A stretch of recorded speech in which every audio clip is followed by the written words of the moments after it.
Hello, everyone. My name is LJ Stambuk. I'm the President and CEO of the World Affairs Council. And today, with the World Affairs Council Charlotte Distinguished Speaker Series, I have the pleasure to again talk to Tom Standage, Deputy Editor, the Economist Editor of the World Ahead 2025. This is, I think, the fifth year we're doing this meeting and conversation with Tom Standage, and I can't think of a more appropriate time than to talk about what the Economist of London is seeing will happen in 2025. Thank you, Tom, for being with us from London, England. Good to be here again. Good to have you. Right, do you want me to? Oh no, you're going to talk about your sponsors Yes, I'm first. going to Beg your talk a pardon. little bit. We have to mention all our corporate sponsors because without them, we will not be able to do what we do, which is to educate our community about what's happening in the world in real time. So thank you, Bank of America, Albemarle, Atrium Health, UNC Charlotte, Infosys, Tepper Sports and Entertainment, Forest Mazars, PDM, Truist, and Ben de Solar. We wish you the best in 2025. And again, dialogue, knowledge, active participation, and understanding of global issues are vitally important for our democracy to flourish at all levels. Thank you for joining us. Please note, your microphone will be on mute and your camera will be turned off for the duration of the presentation. We will have a question and answer part of this conversation, so you can submit a question at any time. But please take a look at this red circle and the bar. There is a place where you can post your question. It's called Q&A. And please also note that this presentation will be recorded and will be sent out via the World Affairs Council Charlotte mailing list. So make sure you're signed up to receive our emails. Oh, we have a lot of upcoming programs, and I will not go through all of them because we want to talk to Tom and maximize our time with him. But we do have, again, our Managing Director and Chief Economist at Wells Fargo, Dr. Jay Bryson, the Global Economic Outlook from a perspective of economists from Charlotte on February 12th, breakfast. We will have the CEO series with Mark McGrath, the regional CEO of Americas at Schaeffler Group USA. This is a German multinational company that has its headquarters in the US in Charlotte and employ a lot of people in our region and in the US. It will be interesting to see what they think about the tariffs that are going to happen and be imposed on the European Union. We have a private dinner and lunch with the ambassador of Luxembourg to the United States, Nicole Bittner-Beckschian. That is on the 24th and 25th. And then for you who are sports fan, we have this great football team that is getting better. We have a luncheon with Zoran Kerneta, who is the general manager and chief soccer officer at Charlotte Football Club, and Dean Smith, head coach at Charlotte Football Club. So you can look and find other events and programs we have upcoming on our website, but this is in short what is going to happen in the month of February and March. Thank you for being members. Thank you for being supporters. Thank you for joining us today. If you like what we do, then please like, share, and follow us on all social media. From 1 to 1:30, we'll have an additional 30 minutes of Q&A with Tom Standage offered for attendees. So if you have time to stay with us, this is an additional surprise. And I thank Tom. He's a very, very, very busy man, but he is agreed to stay with us and talk for another 30 minutes today. So if you have time, please do stay with us from 1 to 1:30 after the event.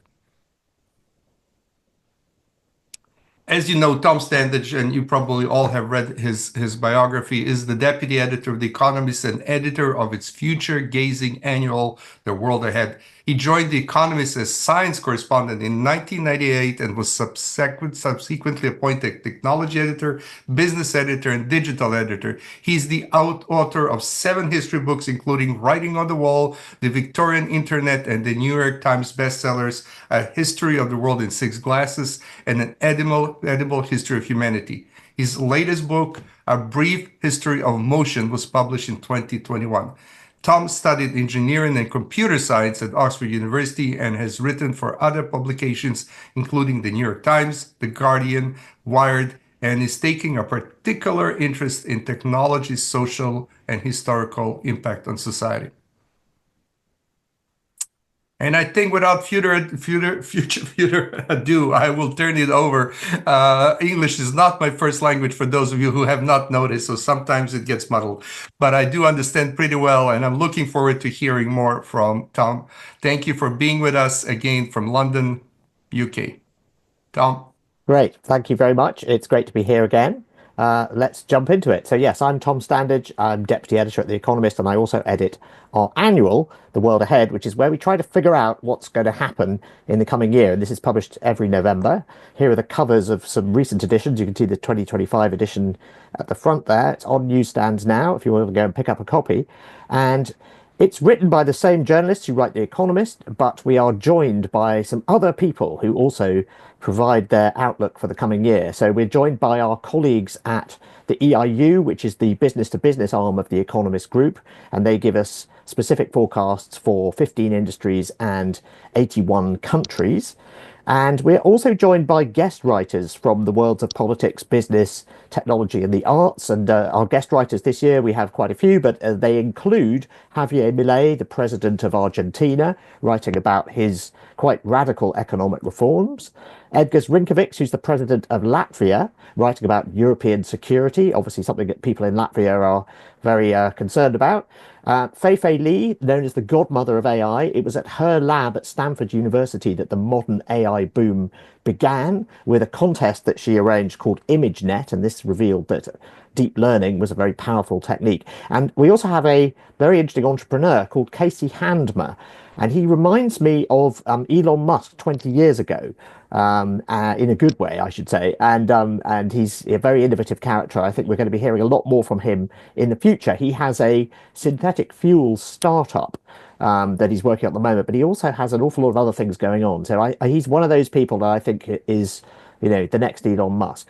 Anyway, I take all of the predictions from my colleagues, from the EIU, from our guest writers, and I try to find the common themes and strands that run all the way through them. And I write a editor's letter, which looks like this, and that's what I'm going to take you through now. So here are my top 10 themes to watch in the coming year. And you won't be surprised that the number one theme is the impact of Donald Trump's election. And this is affecting everything from immigration and defense to economics and trade, not just in America, but around the world, as we've been very much reminded in the last few days. The thing is, there's still, even though he's been in the White House now for, what, 2 weeks, there's still enormous uncertainty over exactly what Donald Trump is or is not going to do. He says he's going to impose these big tariffs in order to try and rebuild American manufacturing, but we've just had these U-turns on Canadian and Mexican tariffs in the last day or so. He says he's going to try to deport millions of unauthorized immigrants. He says he's going to end the war in Ukraine in a single day. He wants to cut taxes, and he wants to slash government bureaucracy with help from Elon Musk. So these are all the things he said he's going to do, but we don't know what he's actually going to focus on, which of these things he'll actually accomplish. He'll probably do some version of some of these things, and he's, you know, done some version of some of these things with the tariffs, for example, but we don't know how far he'll go, and we don't know which of the various promises he's made he'll prioritize. So there's still an enormous amount of room for uncertainty, and there's still a lot of scope for potentially quite big changes in all of these areas.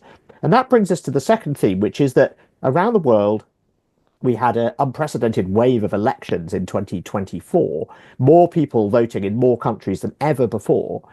And what really was striking about the results of all these elections was that ruling parties did badly.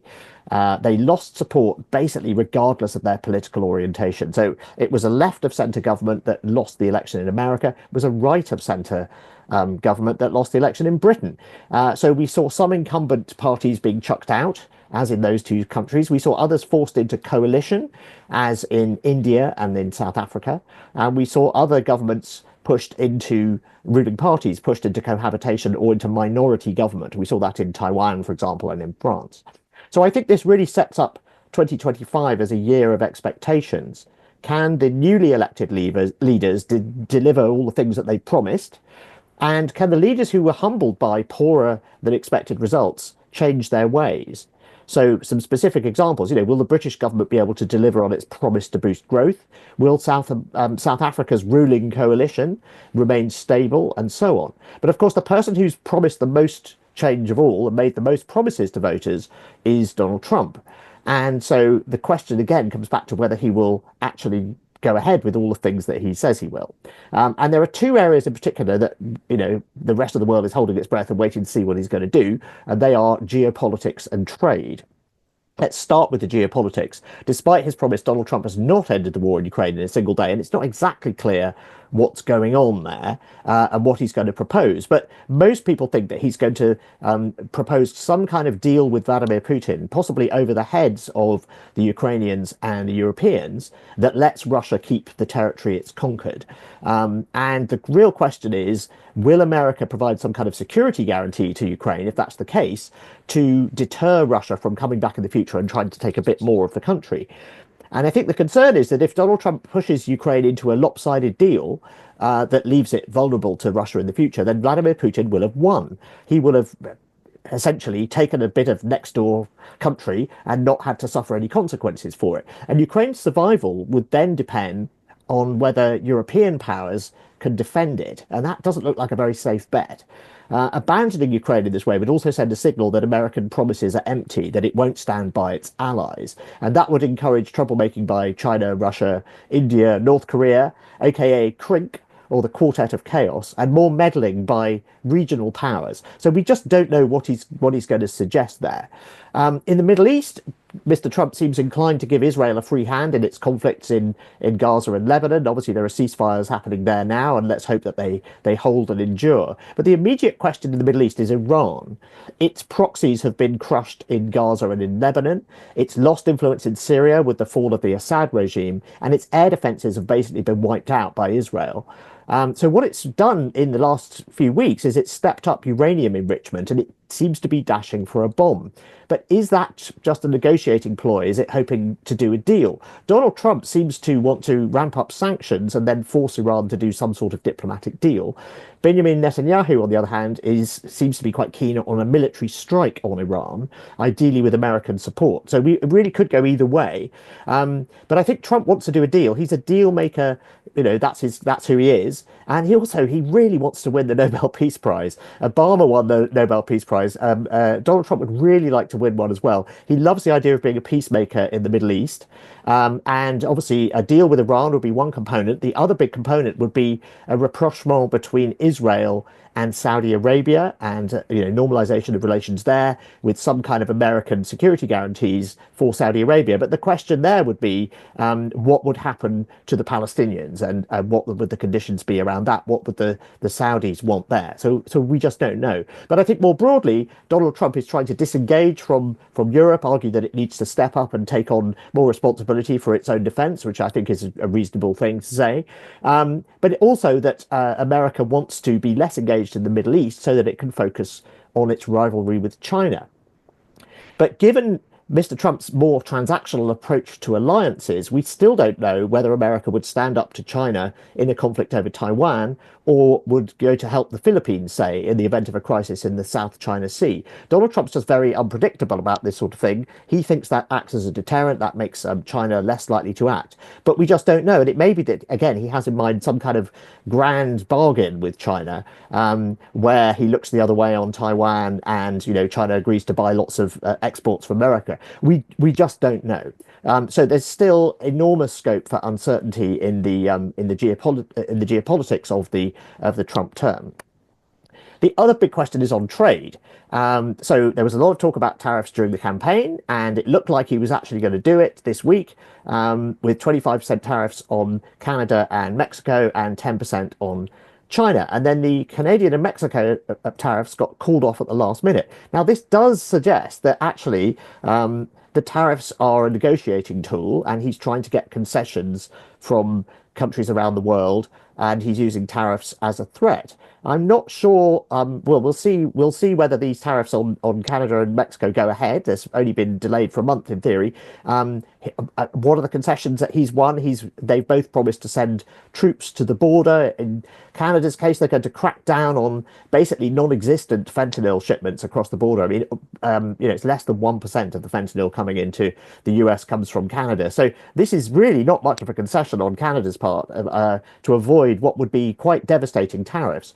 And they would be devastating not just for Canada and Mexico, they would be devastating for America too. If you look at the car industry, for example, enormous integration of supply chains across North America, and that would essentially come to an end. Many car parts or entire cars cross the border several times during manufacture between the US and either Canada or Mexico. And the three countries work together really well when it comes to car manufacturing. Canada has a lot of raw materials, America has a lot of technology expertise, and some big important car makers, and Mexico has cheaper labor. So it's actually a very good relationship between the three, and that would all be blown up if this trade war goes ahead. But maybe this is all part of the plan. It's just a way of getting concessions out of other countries. We saw this with Colombia recently, where Donald Trump used the threat of tariffs to get the country to accept military aircraft carrying deported migrants. So let's see. And it's 10% tariffs on China. China may feel it's got off quite lightly. It was 65%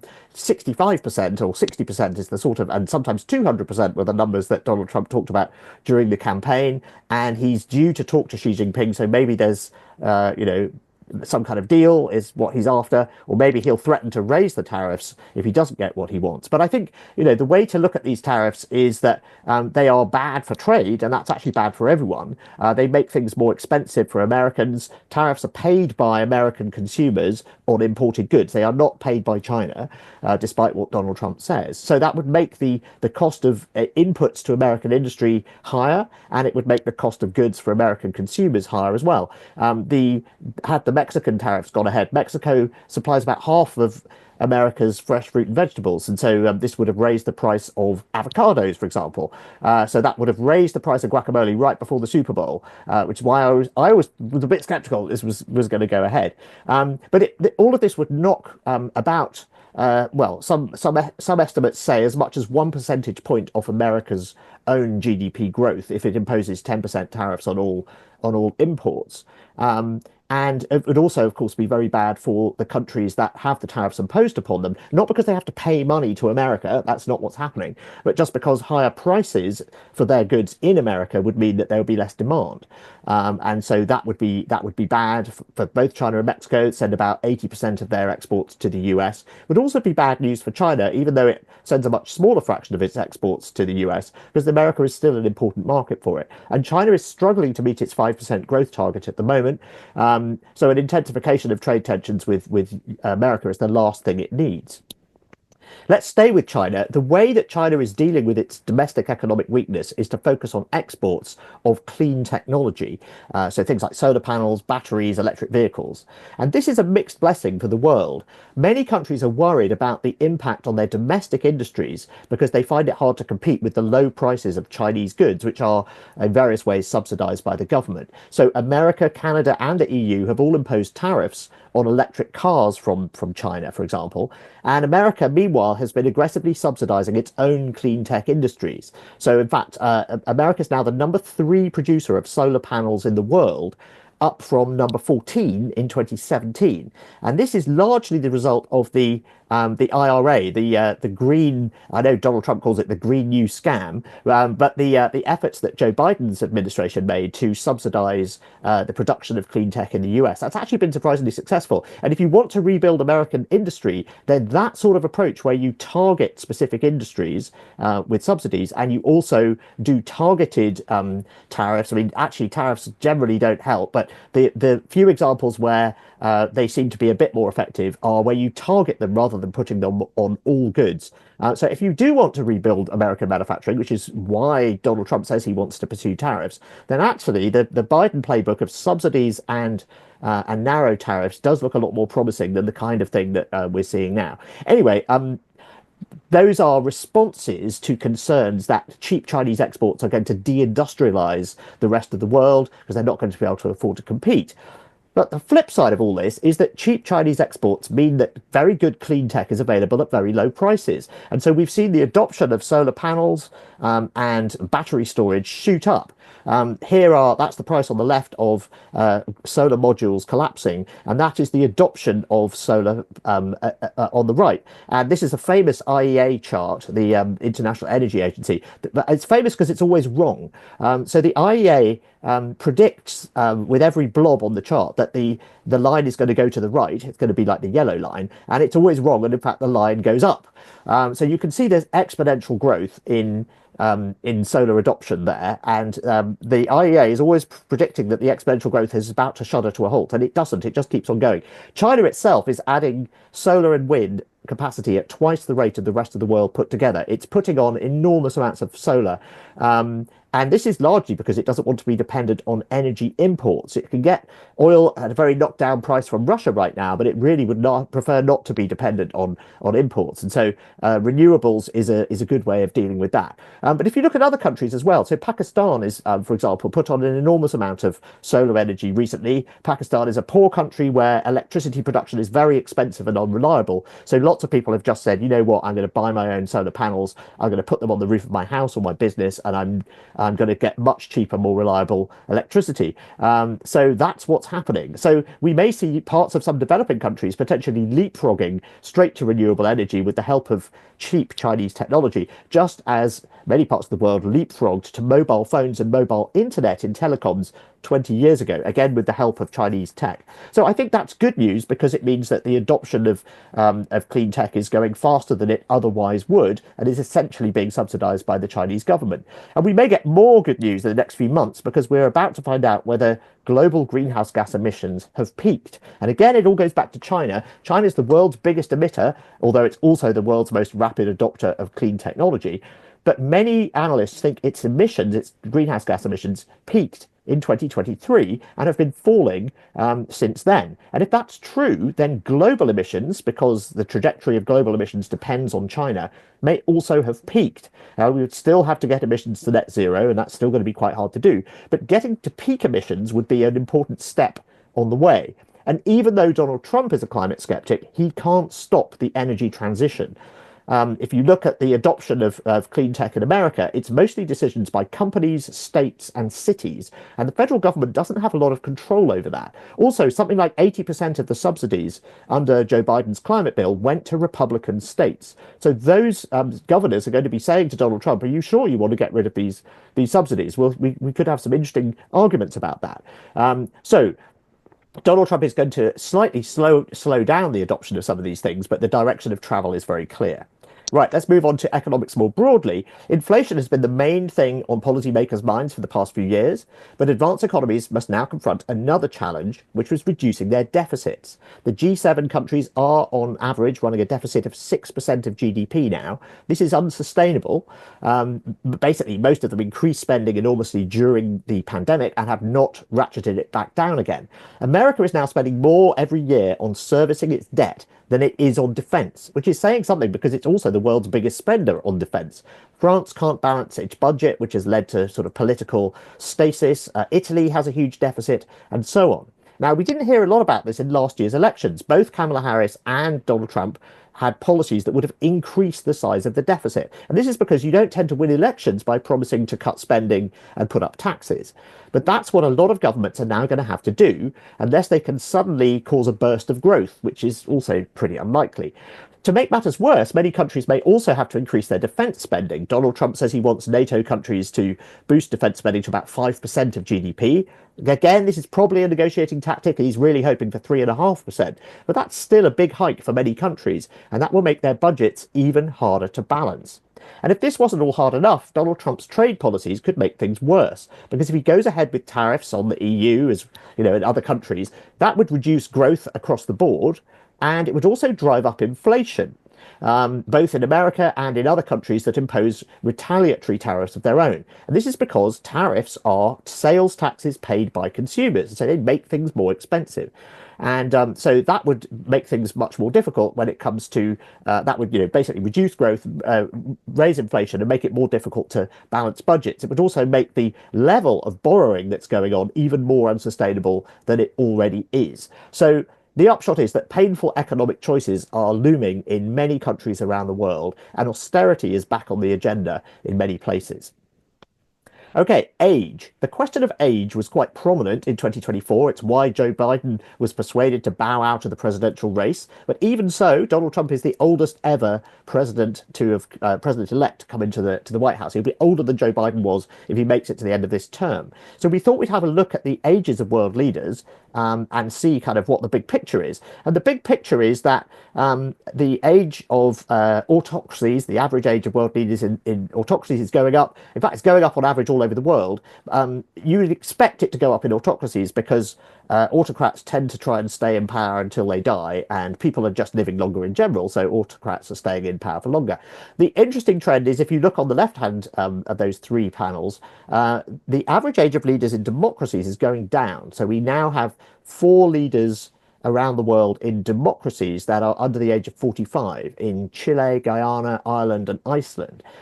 We had none 50 years ago. So where people get to choose their leaders, they do seem to be choosing slightly younger leaders. America is the obvious outlier here. America's weird political system where most races are not competitive, basically gerrymandering of districts, mean that once you're elected, you can essentially stay in your seat for decades as long as you don't fall out with your own party. And so that means America has the oldest lawmakers in the free world. But that's very much an anomaly, and the direction of travel seems to be in the other direction. But I think the thing we can look out for this year is more discussion of age limits for political leaders. And we're already seeing this in some places. North Dakota has introduced a law, though it's being challenged, that would limit the age of the representatives it sends to Washington, D.C., and so that they would, you wouldn't be able to send anyone who would be older than 80 during their term. In Britain, we're talking about an age limit for the House of Lords, although some people think we shouldn't have the House of Lords at all because it's an unelected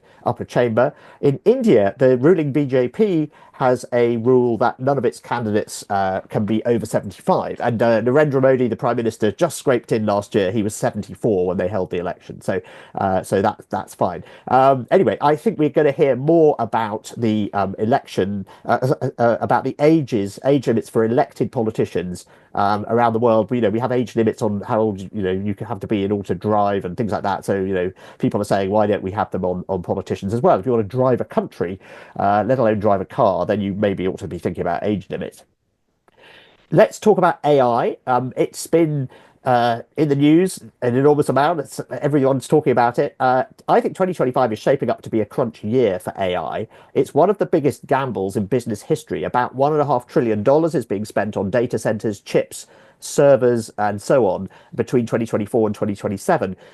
There's talk of this $500 billion Stargate project and so on. And yet, if you actually look at the numbers, so there you have on the left, you have all of the booming sales of chips and power and servers and cooling equipment and so on. That's all great if you're one of those businesses. If you look on the right, the actual number of American firms using AI, and you would expect American firms to be at the front of the pack here, is about 5 to 6%.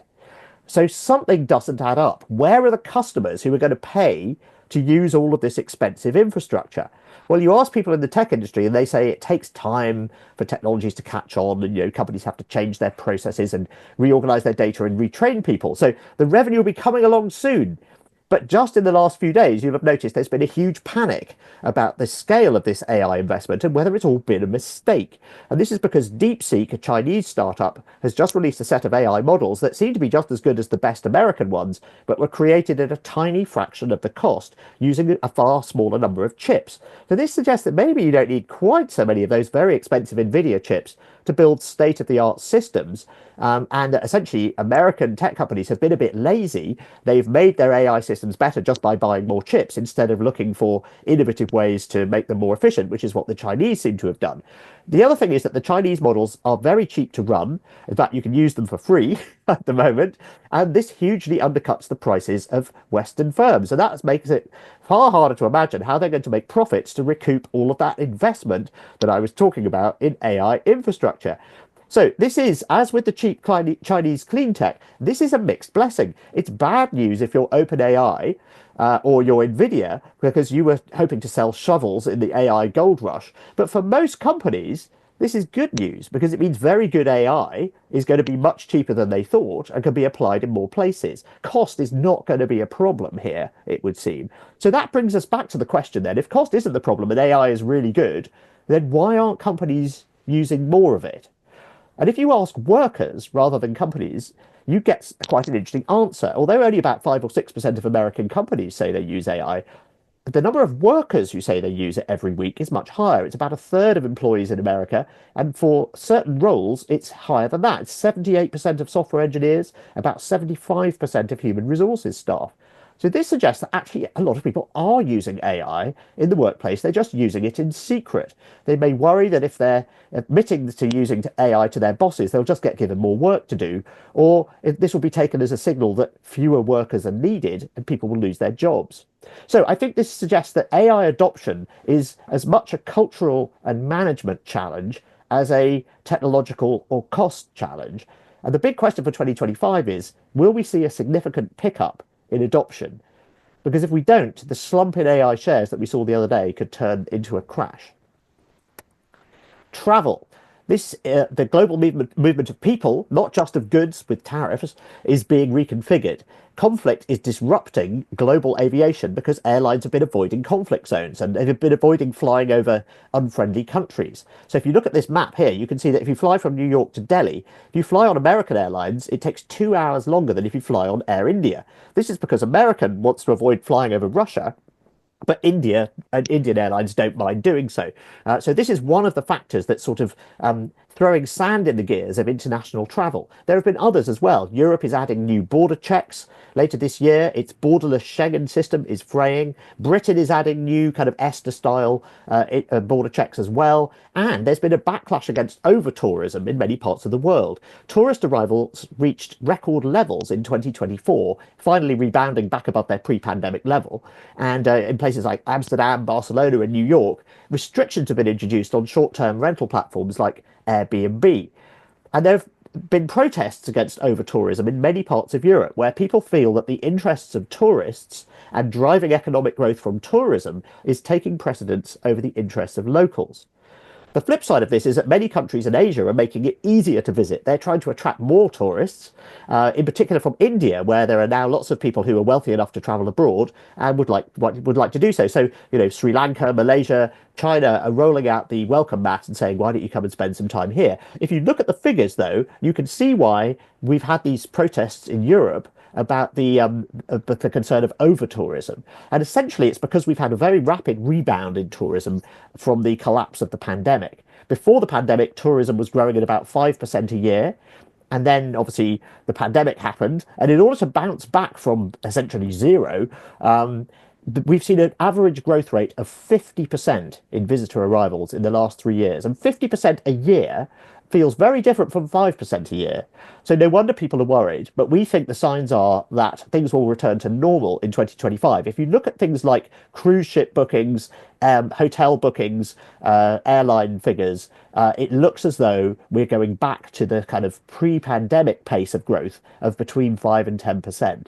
And so numbers will still climb, but in a much more manageable and slower way. So I think that means the backlash against over-tourism should diminish in 2025. But the restrictions introduced by many cities will remain in place.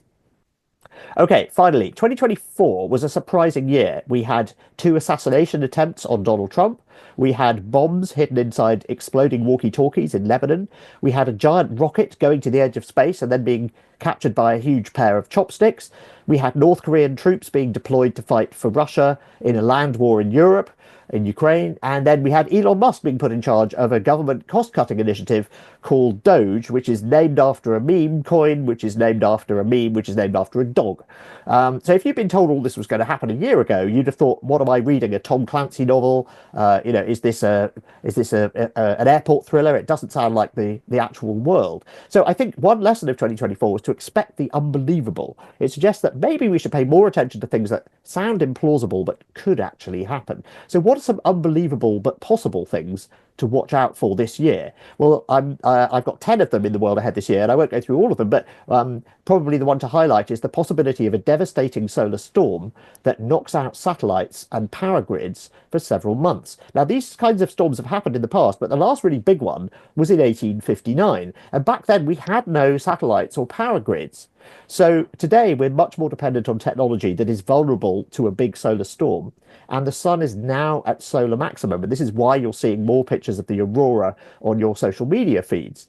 And the sun is very busy. So if we had one of these big storms like we had in 1859, and we're kind of overdue one, historically, from tree rings, we can tell that these things happen about every 100 years. Lloyd's of London estimates that if we had something on the scale of the 1859 event, it would cause trillions of dollars worth of damage, and it could take 5 months to get America's power grid back online. That would be very worrying if you are, say, somebody in Phoenix, Arizona, who depends on air conditioning.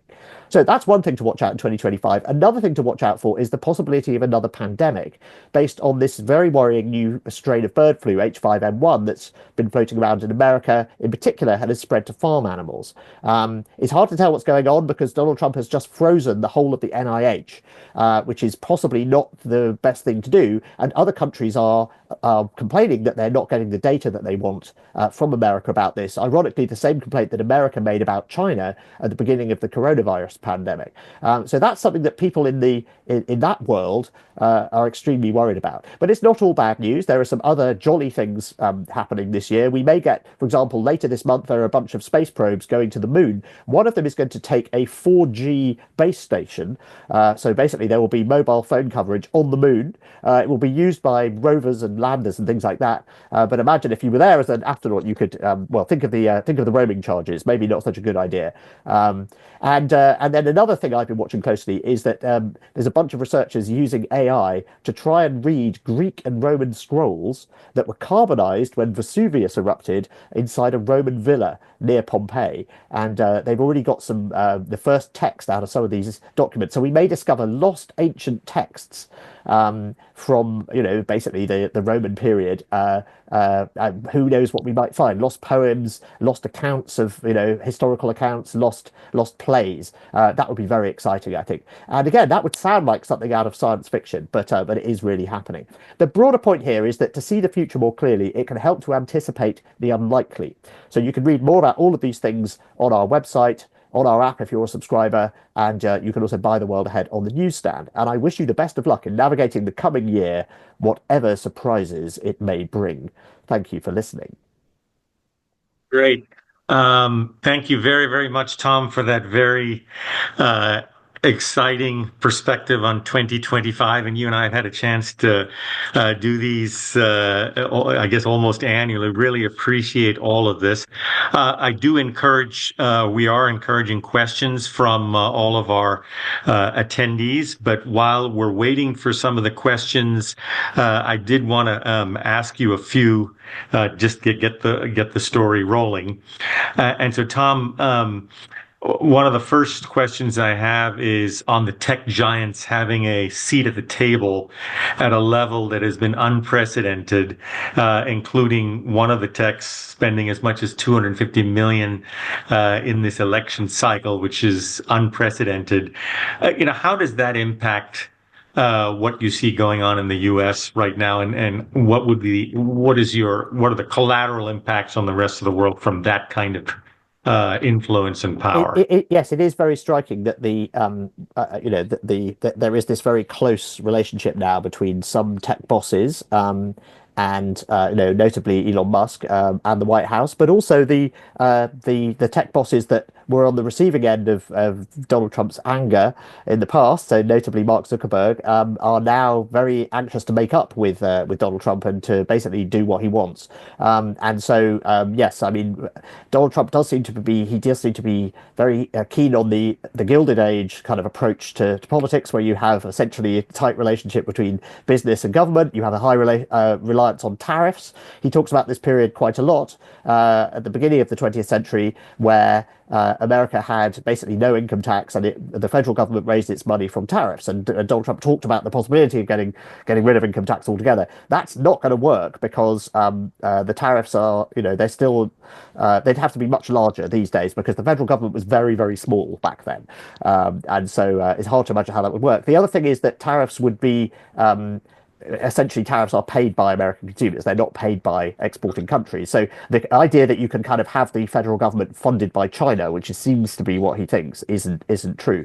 But yeah, it is shades of basically 1897. We had a cover of The Economist recently where instead of Project 2025, we called it Project 1897 because so much of, this is the time of President McKinley, and of course one of the first things Donald Trump did was rename Mount McKinley back to Mount McKinley. So this is clearly a period of history that is very important to him, and that he seems to be wanting to return America to that era in some ways. And one of those ways is this close relationship between the tech companies and the White House. We'll see how long that lasts, and we'll see how long the relationship between Trump and Elon Musk remains stable. They're not kind of, I know he calls himself buddy in chief or something, doesn't he? But what I've heard is it's much more of a father-son relationship, and that for Donald Trump, Elon Musk is the son, he always wished he had, an incredibly successful, self-made man, the richest man in the world. And for Elon Musk, who is estranged from his father, Donald Trump is sort of the father that he wishes he had. Not even becoming the richest man in the world has been enough to heal the rift with his dad and get his dad to take his phone calls. And so why not, have a father figure who is in fact the most powerful man in the world? So they're kind of made for each other. And so that means I think their relationship could be a bit more stable than some people are predicting. Thank you very much for that. From Gregory Phipps, we've got a question on, with all the confusion that Trump has sown, how do you think China is going to be able to take advantage of that situation on the global stage? The main one is that America is blowing up its own. It's basically blowing up its own alliances. So the fact that Donald Trump put higher tariffs on Canada and Mexico, its neighbors, but Canada, it's, arguably its closest ally, much higher tariffs than China, which is, it's supposedly the biggest threat to America and, its main rival geopolitically, is really bizarre. Obviously, they haven't happened. They've been paused now. But similarly, Donald Trump is talking about the inevitability of putting tariffs on the EU, which again is, we're meant to be in the European countries are meant to be in the same military alliance as America with NATO. So he is picking on his allies, and this, if you are sitting in Moscow or Beijing, this is fantastic. That the biggest, most successful military alliance in the world is essentially under strain because Donald Trump is picking fights with the other members of it. And meanwhile, he's not doing anything to Russia, and he's not doing anything to, he's being, lenient to China. He wants to do a deal with Iran. So it looks, kind of back to front that he's picking on America's allies while saying, can we talk to America's enemies? So that does look a bit weird. And I think that's the, if you're China, you're thrilled to bits that this is happening because, I think in one of the nicknames they have for Donald Trump within China is the nation builder. And they don't mean that he's building the nation of America. They mean he's helping China establish itself as the world's leading superpower. They see America as a country that's hopelessly corrupt and in decline, and they think that, Donald Trump will accelerate that process. They may be right, they may be wrong, who knows? But that's how a lot of officials within China see this. That they don't have to do anything to weaken America if it's going to weaken itself under President Trump. So that suits them just fine. Thank you. On immigration, high-skilled workers, there's two opposing forces right now that we see. One is you've got to increase the number of H-1 visas. There's only 75,000, which is a very small number. And there are others are saying, well, the whole point is we got to get rid of immigrants. We got too many. Where do you see that falling out? So I think the obvious compromise on the H-1Bs is at the moment the H-1Bs are not pegged to high wage, i.e. high skill immigrants. So if you change the H-1B system so that you can only get an H-1B for people who were going to say earn more than $150,000 or something like that, then you would address the concern that some people have that this is letting, low skill, low wage people come into the country. I don't think it is. I mean, this is code for they don't like Indians, right? But if you take what they say at face value, you could address their criticism by saying, let's just that way the tech industry can hire the best people that it wants. And this was the point that Vivek Ramaswamy was trying to make, that if America wants to win in AI, it needs to be able to hire the best people from all over the world. And so reforming the H-1B system so that you can get that really good talent, but it's not just going to let in low skill wage people, then that would be a way to address that problem. I mean, America, if you look at the tech companies, there's a disproportionate number of them founded by immigrants. America has done very well from immigrants over the years. Cutting off the supply of immigrants will essentially make America a less innovative country, and deporting all the people that Donald Trump wants to deport would also be quite problematic because it will increase wage costs and reduce growth and so on. So there are lots of industries that are very worried about that, and they don't know how serious he's going to be. Again, we'll see how serious he's going to be. But I think on the H-1Bs, there's a very clear compromise, which is you just say, let's have more of them, but let's have a minimum salary, and that will make the people who are opposed to them, they will then have to admit whether the actual problem is that they don't like the fact that lots of these visas go to people from India, and I suspect that that's what they're really worried about. Thank you. The trade wars that Trump has initiated with Canada and Mexico and China, how is that going to affect the Europeans and the euro? I don't think they don't directly affect the Europeans, but the one concern is that China will then dump basically cheap goods onto other markets because there'll be less demand for them in Europe. So there'll be less demand for them in America. That is a concern, across the world. It's particularly a concern in the developing world where it makes competing with Chinese exports even more difficult. The other thing that China will do as a result of this tariff is it will allow the yuan to fall a bit to make its exports to compensate to some extent for the price increase. And again, that's going to make other countries that want to compete with Chinese manufacturing, it's going to make life even harder for them. So that's the kind of, the broad picture for even countries that aren't directly involved in these trade wars. But I think what the EU is more worried about is the fact that Donald Trump is very clear about wanting to put tariffs on EU exports as well. And if you do that, then the EU will respond with its own retaliatory tariffs.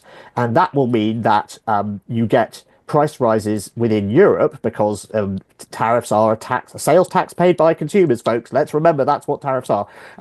So that will mean that prices go up, and that means there will be more inflationary pressure. That means the ability for central banks to cut interest rates will diminish. I was talking to Ken Rogoff last week, the very distinguished economist, and he made two predictions about Donald Trump's current term. He said, I think there will be a recession in the second half of the term. He thinks the economy will kind of do well this year because it's already booming, but it will come to a screeching halt and there'll be a recession. His other prediction was that that Donald Trump will try to introduce price controls in the second half of his term, because he will say the prices should go down, and they're not going down, and the reason they won't be going down is because if you impose tariffs on things, it makes prices go up. So it's very clear that the people who did badly in elections all over the world last year, ruling parties did badly because people were annoyed by rising prices, and rising prices happened everywhere. And so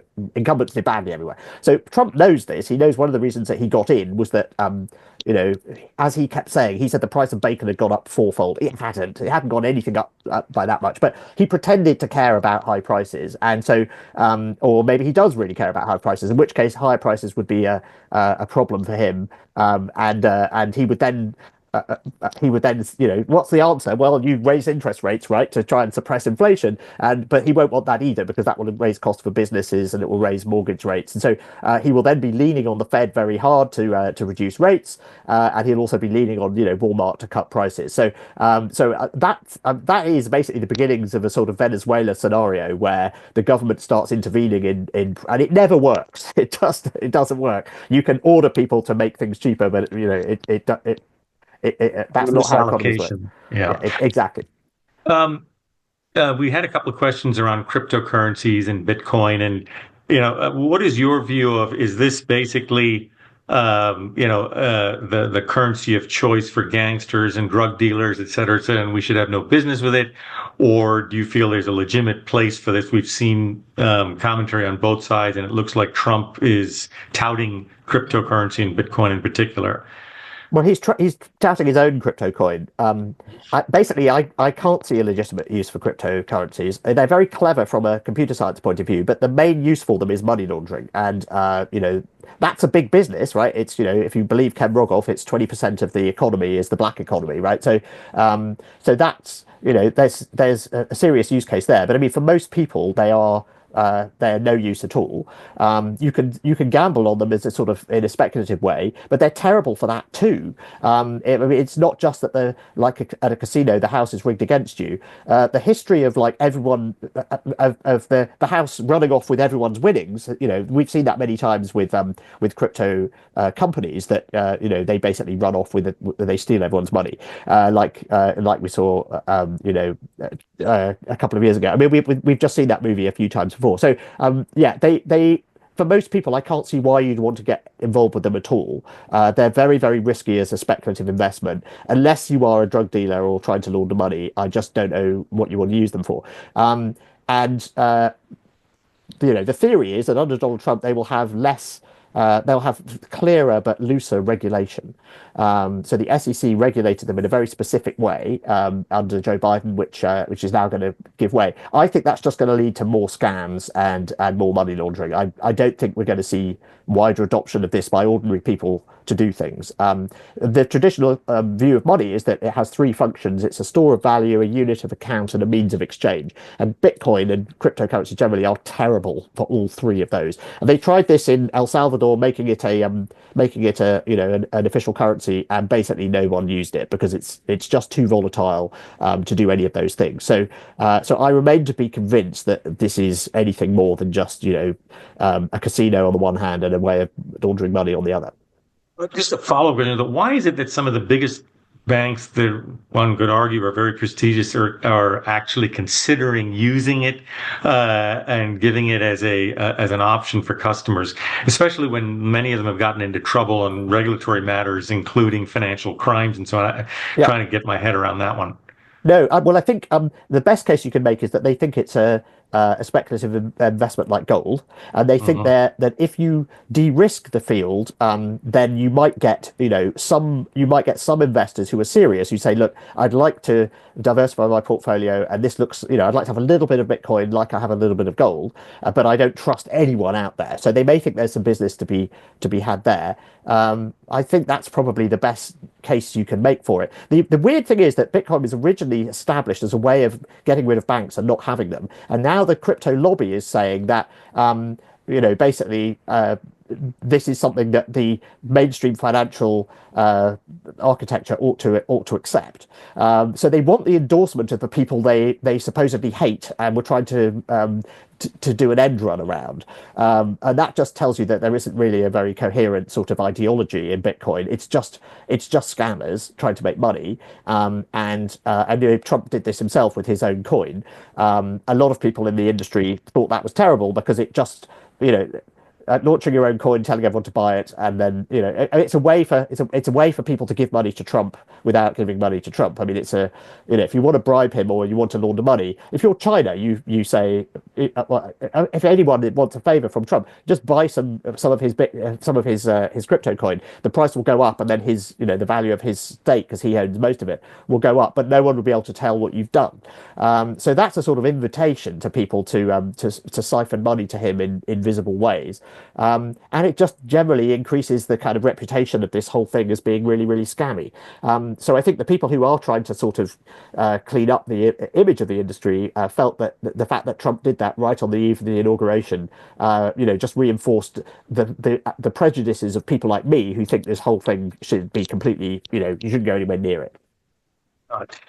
We had a question on the inevitable of Taiwan and if China takes it over. So I guess the real question is, should the U.S. intervene if China tries to do it? And then what are the collateral impacts of what might happen if the U.S. intervenes, and then if it chooses not to intervene? Exactly. I don't think we're going to see that this year. I think what's much more likely is a conflict over, say, the Philippines, well, between the Philippines Mhm. and China. And the Philippines is a treaty ally of the United States. Mhm. And whereas, Taiwan is officially, Taiwan is not. I mean, it's in this weird grey area where I think the US Mhm. is legally required to defend it, but it's not technically an ally. Anyway, so I think the test is much more likely to be, at least in the short term, over something like the Philippines. And Donald Trump has talked about America's allies both in Europe and in Asia in a very transactional way. He once said, how much is South Korea paying us for protection, for being their ally? And he was told that South Korea pays something like $500 million a year towards the cost of housing US troops and military equipment there. And Trump said, "Why aren't we charging them 10 billion?" And that's the way he thinks about things. So Taiwan is not paying America for protection. So why should he protect them? The scenario I worry about is that Trump wants to do a deal with Xi Jinping where basically China promises not to invade Taiwan until the end of his term, and that way he can say there were no wars on my you know and the can gets kicked down the road. I mean, there seem to be China is supposed to, the PLA is supposed to be ready to invade Taiwan by 2027. That's what Xi Jinping has asked for. But they keep having to fire very senior people in the army, which suggests there's quite a deep corruption problem. And the PLA may not be as, ready as Xi Jinping wants it to be. So you can imagine a deal where he says, okay, I promise not to do anything until 2028. And meanwhile, we'll buy lots of soybeans from you. And will you take away those tariffs? And everyone can declare victory. The Taiwan bit, isn't included in the official communique in all of this, but that's that's how it ends up. So I suppose I don't know, would that be a victory? Because I don't know. Maybe Trump would say actually that was a victory. But no, I think ultimately this is the big concern, that at the end of the day, China talks about reunification as it sees it with Taiwan as inevitable, and that this is something that is going to happen one way or another. And when Donald Trump does talk about it, he does kind of say, well, Taiwan, who's really heard of it? It's in the middle of nowhere. They stole our chip industry. Why should we defend them? They didn't steal the chip industry, by the way. Intel blew itself up, all by itself. And TSMC just is better at making chips than anyone in the world now. But that's the kind of transactional way Donald Trump thinks about it. So I think that's the lens we have to look at it through while he's in the White House. Thank you. Is there any argument to be made that the tariffs that Trump has been fantasizing about could lead to more nearshoring, which is good for the American economy, or is that an indirect way Well, of? no, I think it would be reshoring. The argument is usually Yeah, made that it's reshoring. So nearshoring has yeah, happened. That's what yeah, those car factories in Mexico yeah. and Canada are. And then Colombia Hmm. benefited because lots of people moved manufacturing from China to Colombia to be closer to the Yeah. American market. And Trump, threatened with tariffs, and so they had to, agree to his terms on military flights for sending back migrants. So yeah, it wouldn't lead to nearshoring. The argument that is usually made in favor of tariffs, you really can't make a coherent, I mean, they raise prices. The best you can do with arguments for tariffs is that tariffs are a tool that can help you, help American companies set up, encourage American companies to manufacture at home. There are two problems with this argument. The first is that if you look at Donald Trump's first term, he tried this with white goods. He put a tariff on, I think it was 100% tariff on white goods from China. And the number of new factories that opened in America to make white goods was zero. And the price of white goods in America for American consumers went up by 80%. So, in other words, nearly all of that tariff was passed on as a price rise to American consumers. So, the problem is that in order for that repatriation of manufacturing to happen, it actually takes a long time. And you need to be very sure that the conditions are going to be stable enough that it's worth making the investment. So, am I really sure if I start building a factory now? I was talking to a big European manufacturer yesterday. They started building a factory in America a few years ago, but it's going to take 5 or 6 years for it to come online. And so by that time, we'll have someone else in the White House supposedly, and maybe the rules will be different. In fact, the whole problem with the blowing up the NAFTA, the free USMCA with Mexico and Canada, is it takes away certainty. It means that when America says there's a free trade area and it's safe to build factories, no one will believe them anymore. And so if Donald Trump says, okay, folks, come and build factories in a, car makers, come and build factories in America instead of in Mexico and Canada, he might change his mind next year and he'll say, actually, no, I don't want you to do this. So the problem is the lack of certainty. Anyway, so you've got two difficulties. That the lead time for this supposed revival of manufacturing in America is very long. It takes multiple years to build factories. And then the second is, if you're going to do it, the way that you encourage it is by using these targeted tariffs. The evidence is that even they aren't very effective, but they're more effective than the blanket tariff. The problem with the blanket tariffs is that you're putting a tariff on everything. So you're raising the cost of steel, you're raising the cost of, basically all inputs to American companies go up in price. So if you're serious about this, then and you're going to use the argument to defend tariffs that it's about rebuilding American manufacturing, then A, you want to use targeted tariffs, not blanket ones, and B, you have to concede it's going to take, years. And we're not hearing either of those. We're just hearing, oh, this is going to make America strong and we're going to have more factory construction. The thing that has caused American manufacturing to rebound in recent years was the subsidies that came from Joe Biden's administration for things like battery factories and solar panels and those chip factories. They were very, very specific, very, very targeted subsidies to specific industries. And, there's been an absolute boom in factory construction in those areas. It's extraordinary. So if Donald Trump wants to, the revival of American manufacturing is already happening. The stuff that he's doing makes it worse because it increases the cost of the inputs to those companies. So this is exactly the wrong way to go about rebuilding manufacturing in America. And yeah, even the best, most charitable case you can make in favor of tariffs, unfortunately, is not the case and not the approach that they're taking. Got it. It's interesting here. I just noticed this morning that the steel companies in the U.S. have raised prices in anticipation of tariffs coming on. So there you see it. I know we've come to the top of the hour. So Tom, really appreciate the back and forth and your perspectives on what you think is going to happen in 2025. Really appreciate that. I know this is a time where we'll have a formal stop and then restart for some more informal Q&A for an extra few minutes. So thank you again for your time. Thank LJ?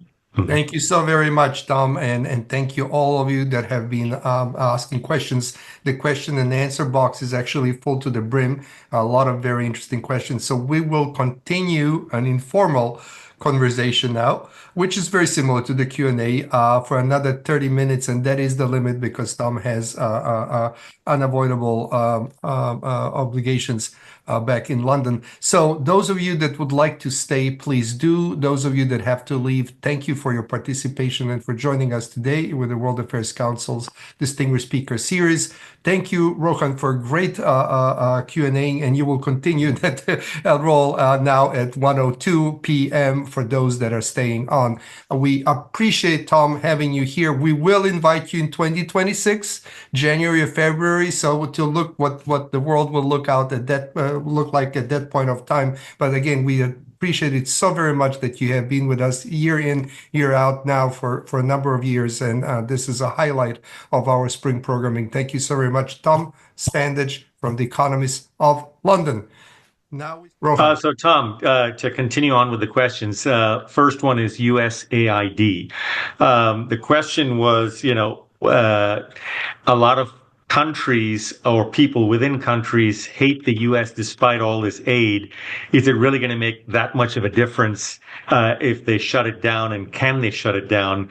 And as a collateral or a comment, I'll just say that I've gotten emails from a couple of developing countries I'm very close to where there's absolute panic from the shutting down of U.S. aid operations in those countries, and they just don't know what to do, and food is not going to be delivered. Exactly. I mean, lots of things like mine clearance has come to a complete halt. I mean, that's the kind of thing USAID was funding. And the amount of money is very, very small as a fraction of the federal government.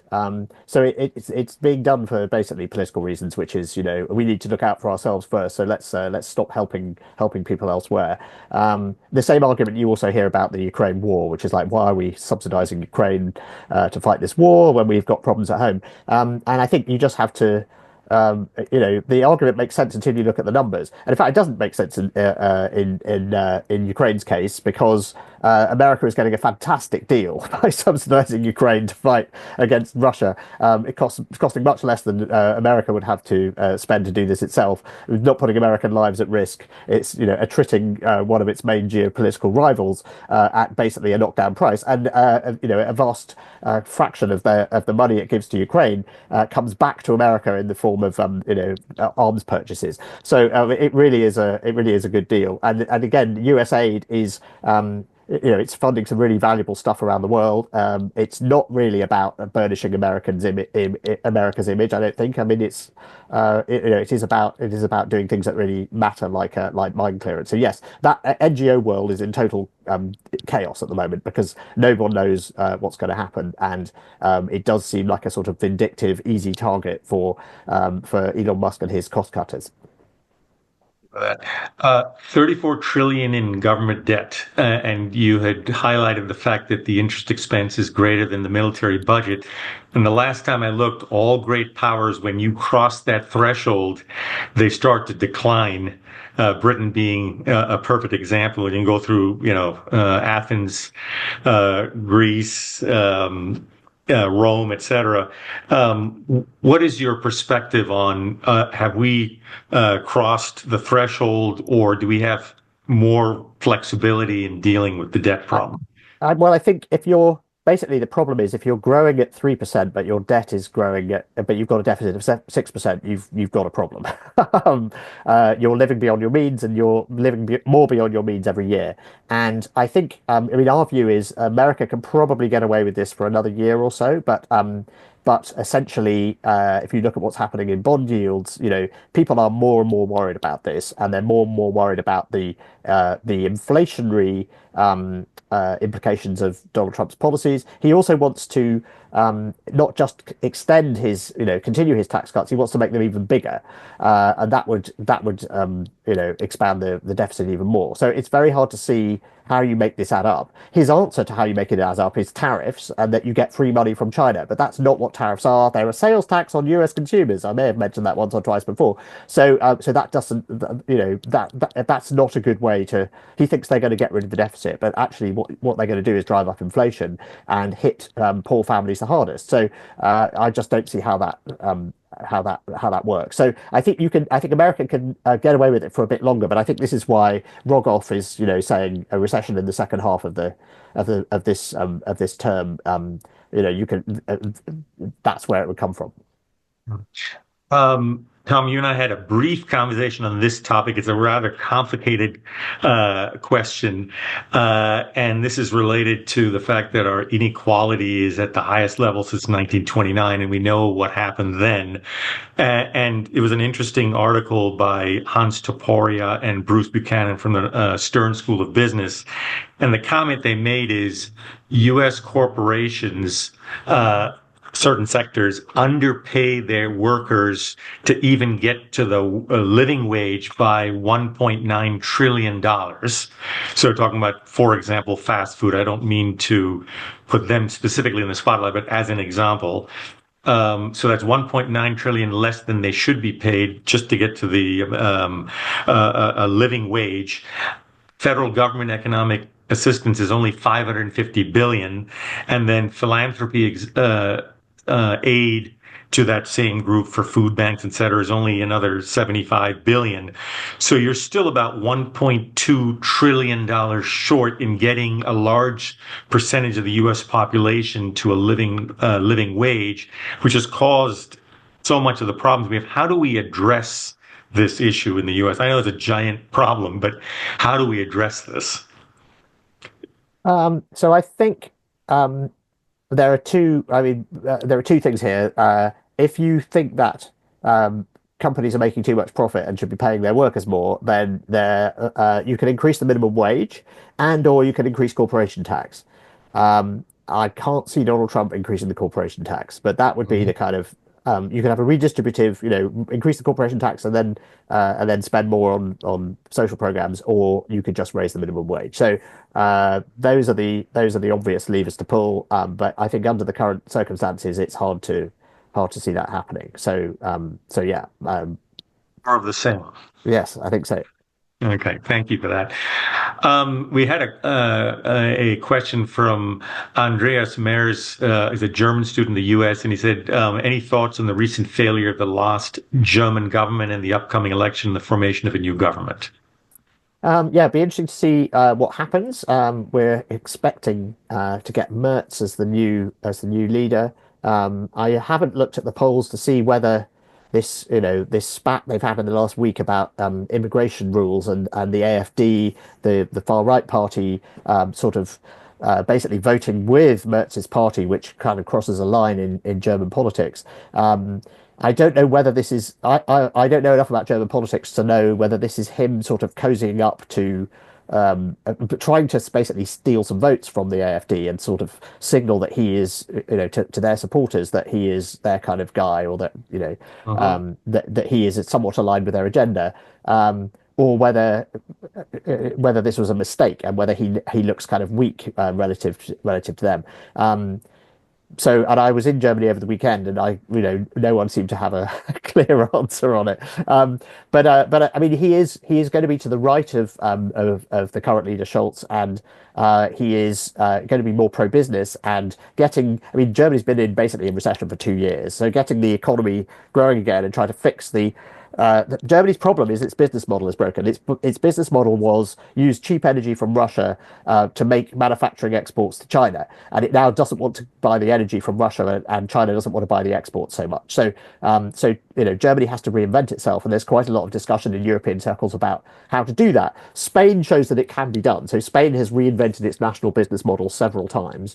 It had a business model based on tourism, then it had one based on property. Now it's shifting to one that's based on kind of value-added manufacturing, and so it shows that it can be done. And Germany has reformed its economy, as the Hartz reforms, I think they were called, from 20 years ago, where it basically reformed its labour market. That's the kind of thing it probably needs to do. So the other thing is that Germany, it's very obsessed with balancing its budget and not borrowing. It has this thing called the debt brake, which means that it has to balance its budget. I think I was at a discussion last week in Athens with a bunch of people about this, including the Greek finance minister. And Greece has, again, Greece was a basket case economically, 15 years ago, and has really come back from that. It's the fastest growing economy in Europe now. It's balanced its budget. It's reduced unemployment. It's fixed a whole load of really nasty structural problems, and it's paying down its debt. And so the question arose of what can Europe do? And there was quite a clear consensus among all the people that the sort of obvious way forward for Europe is to harmonise its defence procurement and to allocate money centrally from the EU to spend on common defence procurement, and that if Germany could relax the rules around the debt brake so that it was allowed to invest. Basically borrow to invest in defence in particular, then that would be a sort of sensible way forward. What that would do, because the idea would be to, at the moment, according to Mario Draghi, something like 75% of European defence spending goes to companies outside Europe. So it mostly goes to America. And so if you could redirect that, you increase your defence spending, which will make Donald Trump happy, but you also have to do it because you're worried about Vladimir Putin. And if you spend that money locally within Europe, then you create a new industry, you create lots of jobs, you create lots of investment, you create some growth. It's probably a bit of a hard sell to voters, because they'll say, why are we funding war and you're warmongers and all this sort of thing. But actually, I think a lot of voters, particularly in the east of Europe, are worried about Vladimir Putin. So that seemed to be the sort of strategy that everyone was coalescing around, which is it addresses the geopolitical problem of how do we do what Donald Trump wants, which is stand up, increase defense funding. How do we stand up to aggression from Russia? How do we get our economies growing again? How do we create jobs? How do we increase investment? It's potentially a way of addressing all of those things at once. The challenge is political, because every country is in favor of centralized.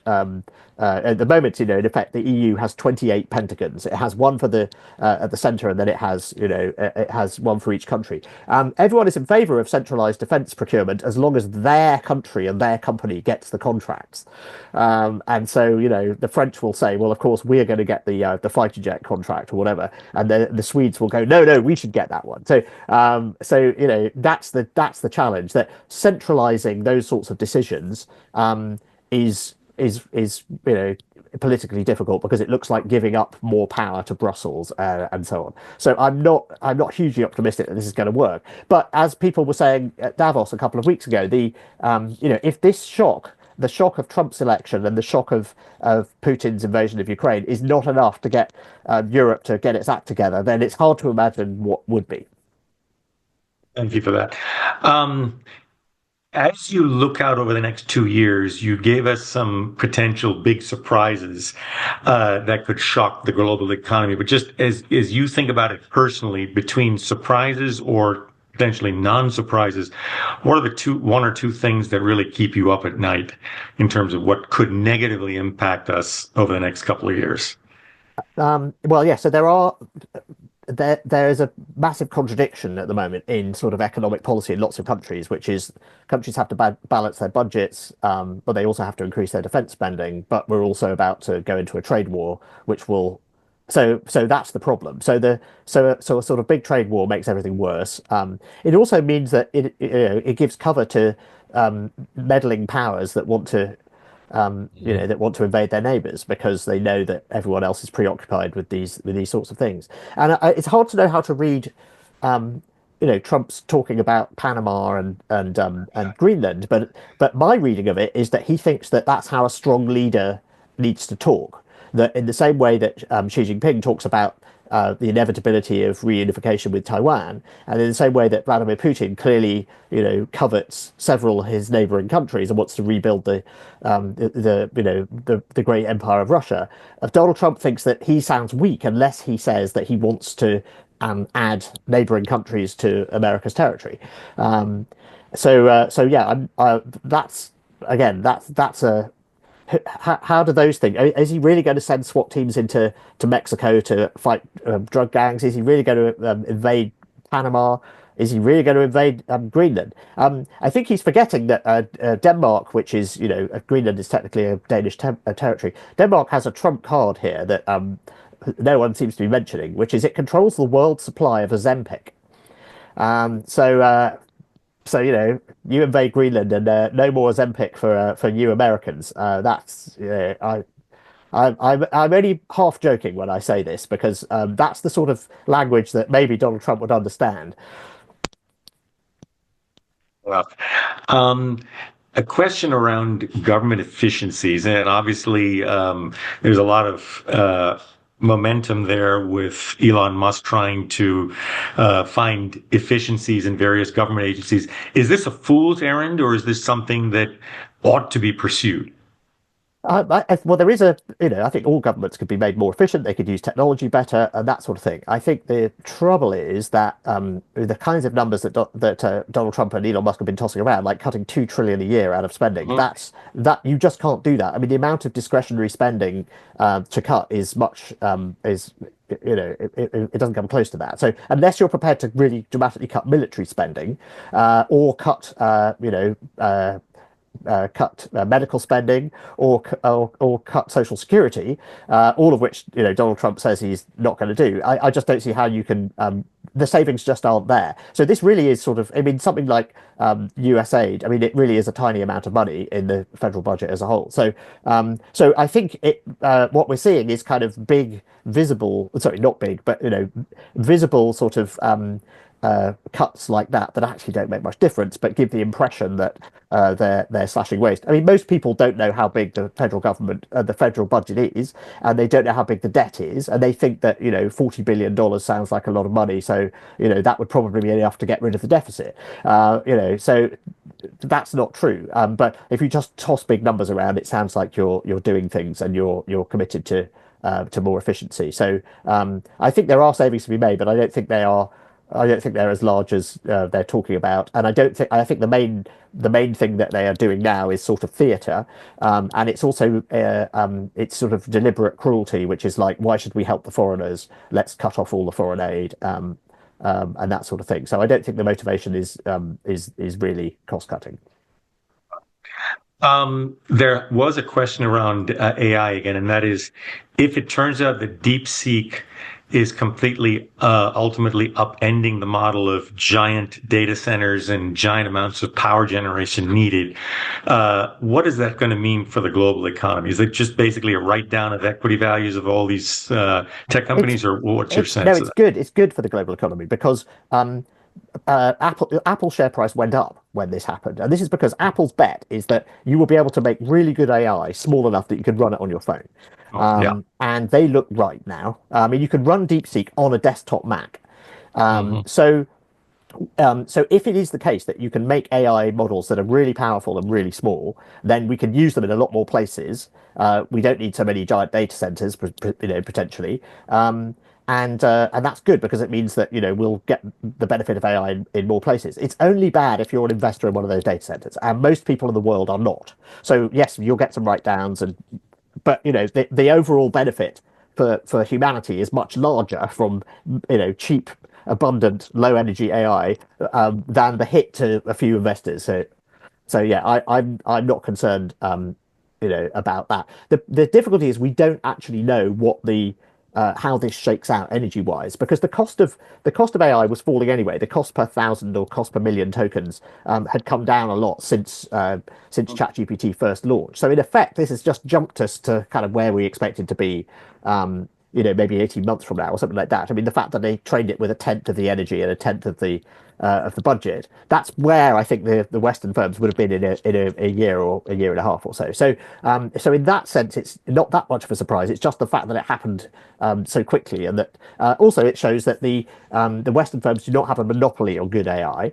But again, this is good for everyone who is not those companies. The fact that a startup in China can go toe to toe with the best companies in the West, and the best companies in the West, let's remember, are startups themselves. OpenAI and Anthropic are not Google or Facebook or Amazon. They are similarly, I mean, they're hugely valuable now, but they are new companies that were built to do AI. So this suggests that you don't need to be a giant tech company with infinite money to build AI. It's going to be a much more competitive market. It's going to be a commodity. In fact, you're going to be able to get good AI cheaply everywhere. That has implications for how easily you can regulate it, because a lot of people thought that the way to regulate it was to like keep an eye on the data centers, and if anything bad happens, like you nuke the data center. That's not going to work because AI is going to be ubiquitous. But I think for most people who are going to be consumers of AI, not producers of AI, then that's going to be good.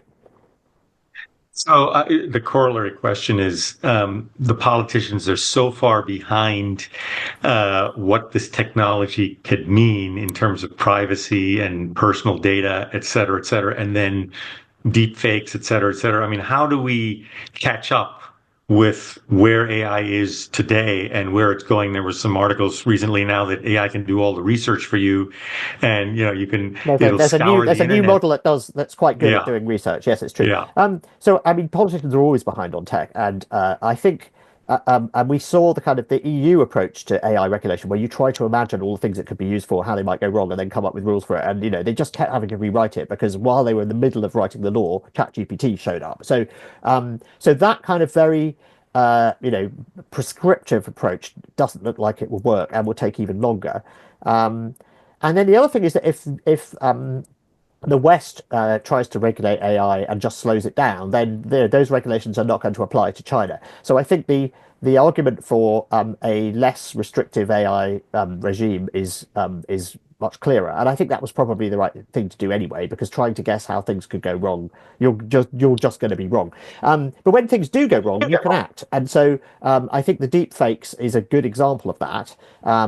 And it's the kind of thing where there is a specific harm and you can legislate against that harm. And many countries are now doing that. So I think that's an example of how to do it. So you don't need a kind of big, a big broad law. Just, when bad things happen, act quickly. And I think that tends to be how we do it in other areas. But I don't think we can predict the future of this. The technologists can't predict it. So the idea that the legislators can predict it and then predict how to stop it just seems even less plausible. So I think the laws against deepfakes and the laws against impersonation and that sort of thing are the kind of tactical regulations that make sense. A couple of years ago, in the height of the pandemic, you had said that workforce strategy has been changed permanently, and that most people can work remote, et cetera, et cetera. Certainly.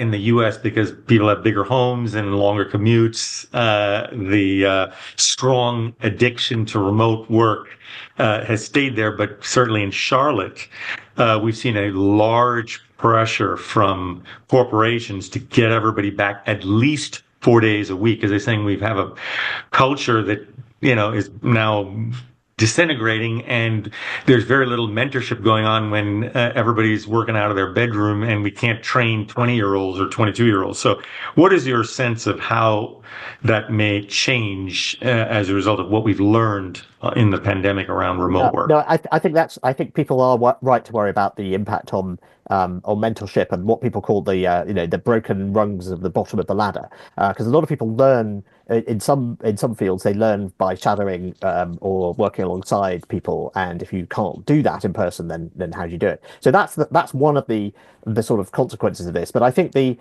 pressure, the convenience of not having to commute is so great that there's going to be people who want to do it, and depending on your industry and how much choice you have as a worker, how much clout you have as a worker. If your current employer won't let you work from home, then you may be able to find someone else who does. So the big dynamic that's actually shaking this is the relative power of employees versus employers. And that depends on the company, and it also depends on the industry. So if you are in an industry where there is a massive shortage of people, and you insist on working from home, you are much more likely to get your way.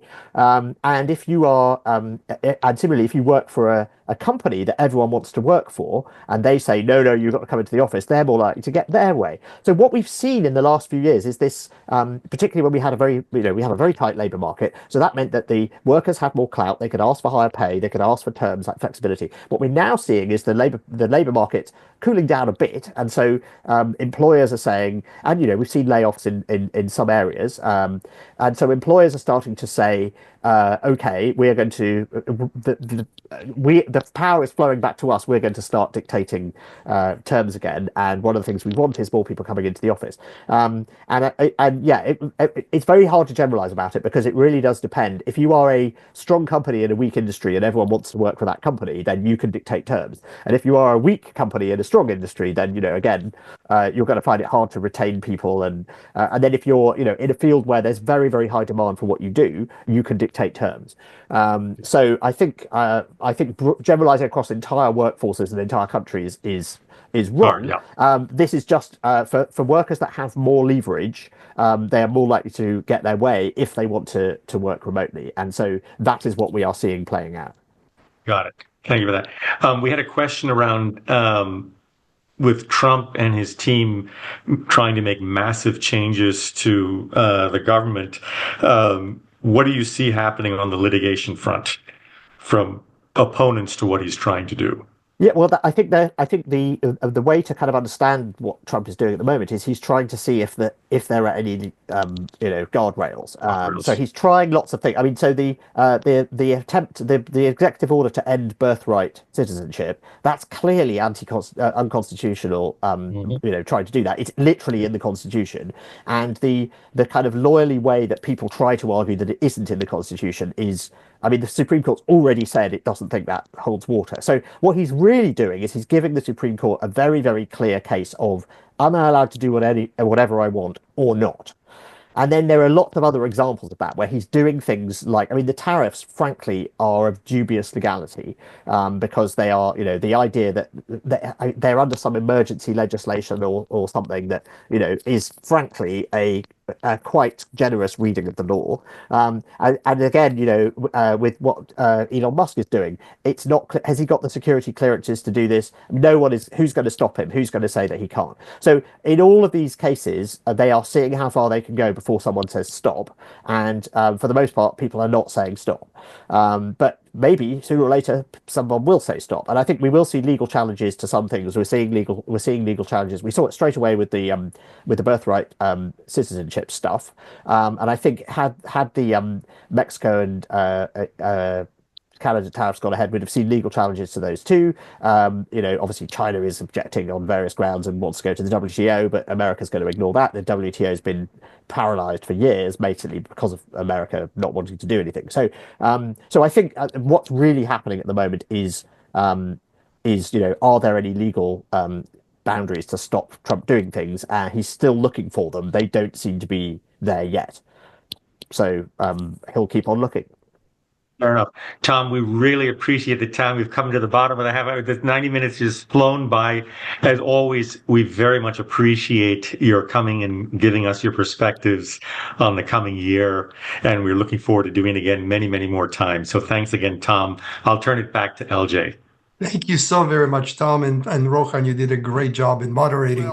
Anyway, thank you for being here. This is a gold standard of what we learned and talked to you about today. The Economist is, I say this to both of my sons, the best magazine in the world if you want to learn about the world, about geopolitics, geostrategy, and economy.